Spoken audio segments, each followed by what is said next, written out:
السلام علیکم۔ جو مخلوق کا عاشق ہوا گویا وہ اللہ سے دور ہو گیا۔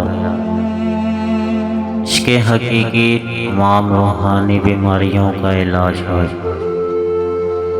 یہ نفس بد یقین ہے جس نے نمرود کو بھی تباہ کیا، ایک پہاڑ لانے والا بھیڑیا ہے۔ اپنے نفس کی مخالفت کرتے رہو، جس دن تم خود کو دریافت کر لو گے کہ تم کون ہو، اس وقت تم ہر خوف، پریشانی اور غم سے آزاد ہو جاؤ گے۔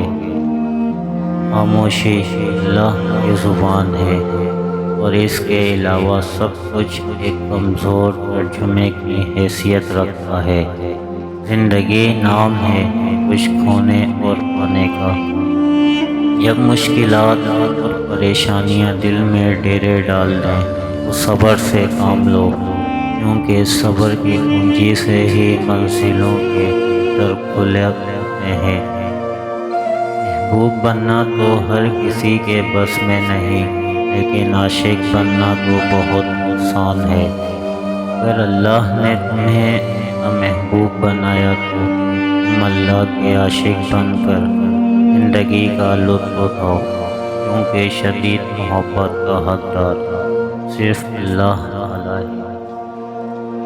حلال لقمے سے حضوری پیدا ہوتی ہے اور تیرے پاک دل اور آنکھوں میں نور پیدا ہوتا ہے۔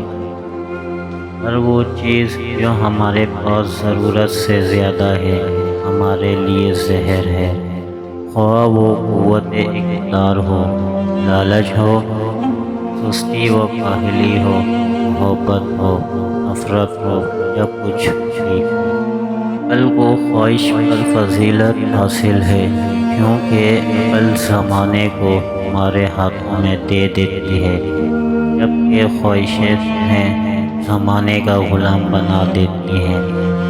عشق تر یعنی آنسو توبہ کرنے کے لیے مؤثر تدبیر ہے۔